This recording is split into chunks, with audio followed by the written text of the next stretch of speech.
Hey everyone, it's Megan from Gingerbread Mama, and today I'm going to talk about future anxiety.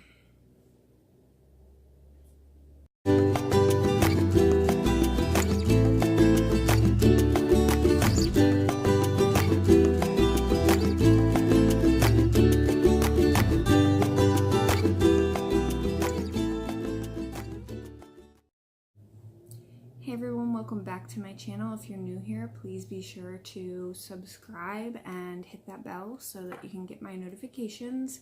I post 3 times a week, Sundays, Tuesdays, and Fridays at 9 a.m. And thank you for stopping by to watch this video. So today I'm going to talk about future anxiety, and what I mean by that is the anxiety that we have about things that might happen. Not things that are going to happen, but things that might happen. Like, especially as a mom, I have this a lot with my kids.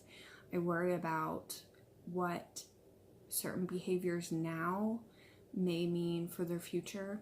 Like if my daughter hits my son, constantly worried if that means she's going to be violent when she's older. And I know that that's probably not the case. It's probably just a phase, but I know a lot of other people, they kind of think that way too, and they think, well, what does this mean if my child does this, or if my child doesn't do this, or are they going to be successful in life if they don't like math, or those types of things.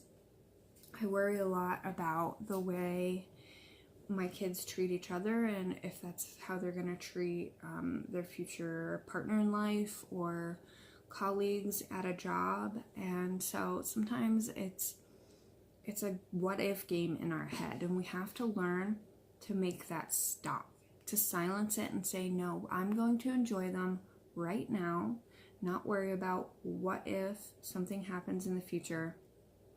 There are so many situations that we can what if to death as a parent, and we need to learn to just kind of live in the moment more.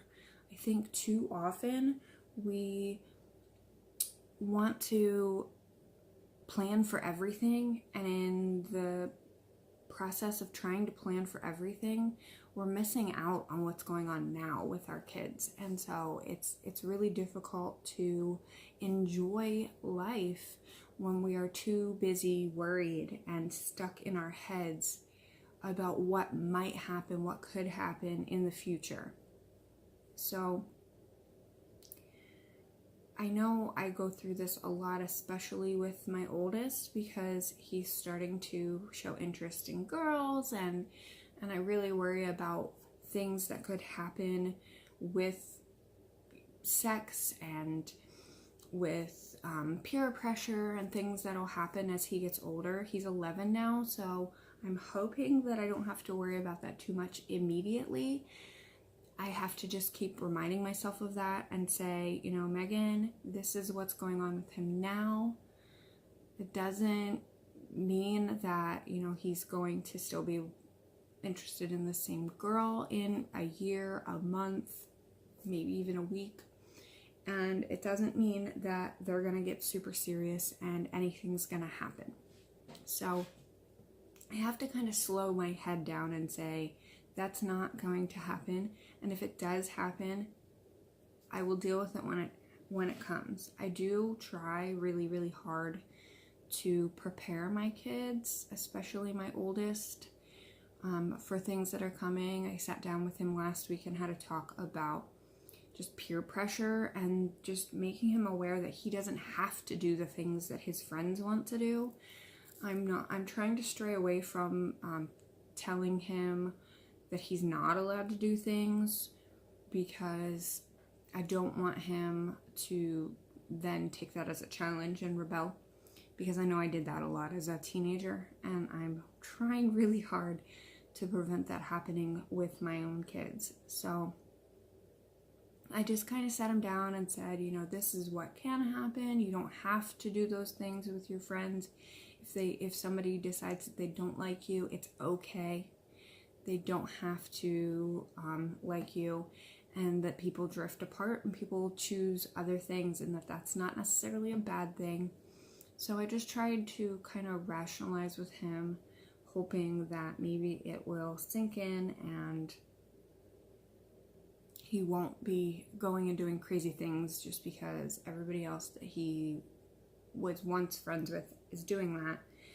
Really, I'm hoping to keep him from being that desperate person that does things just to keep friends around. So I'm trying to stay pretty level-headed, but sometimes that's hard as a mom to not worry about what's going to happen. And as they get older, letting go is hard.